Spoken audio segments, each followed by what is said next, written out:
It's a piece of land near Albuquerque, and the minute you step foot on it, you are in danger. And law enforcement has done little about it. Kim Holland shows you in tonight's special assignment. They'll just shoot up anything. When I tell people I'm ankle deep in shotgun shells, I'm not exaggerating. Broken glass and the shotgun shells, and Lord knows, what else is out here. There's a real threat that Diana Frazier has been trying to chase away. Wait, sir! Hey! But most of the time, she's dodging danger. The drinking and the shooting, first of all, is a little bit of a scary scenario. Frazier and 6 other investors own 50 acres in the Rio Puerco. It's vast, undeveloped land that sits between the Route 66 casino and Albuquerque's jail on the West Mesa south of I-40. Her family has owned the land since the 1970s, but the beauty doesn't disguise what's going on here.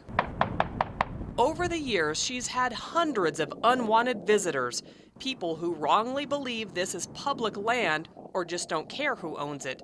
They trespass, dump garbage, and take target practice on anything they can. The old TVs is an issue because that's toxic. But they trash the land by flattening vegetation and leaving thousands of shell casings behind. It is illegal to shoot in Bernalillo County unless you are at an approved range. But plenty of people ignore the law. The day Frazier took us out to her property, she chased this couple away who said they were just sightseeing. A lot of people are under the misconception that this is open space or BLM land. Yeah, we Have you known that? Check out the mountain. Frazier confronted this driver too. I just told him this is private property and you're being filmed by the TV. It's not just dangerous for those who step foot on the land. The property skirts I-40. Stray bullets have struck cars and drivers. 2 years ago, a round came through a car windshield and grazed Jesse Blanco's thigh. Frazier's called the sheriff's office at least a half dozen times since January.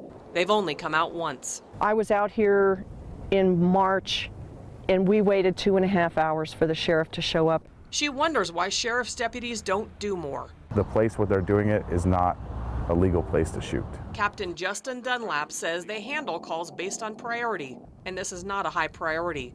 But he says deputies make spot checks when they can.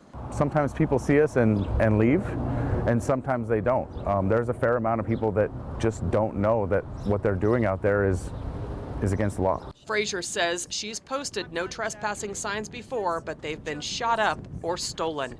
She and her investors would eventually like to sell the land, but that's probably not going to happen in this condition. In fact, potential buyers backed out of a deal for her neighbor's land after hearing the gunfire and seeing all the litter. So the only option to keep people off Frazier's property may be an expensive one. Do what her neighbor did and put up a fence. It's worked to keep people off their land, but it's just funneled more people onto Frazier's land. Kim Holland, KRQE News 13. Now, as you heard there in Bernalillo County, it's against the law to shoot a gun unless you are at a shooting range. To see the laws for the rest of the state and more on this story, go to our KRQE app.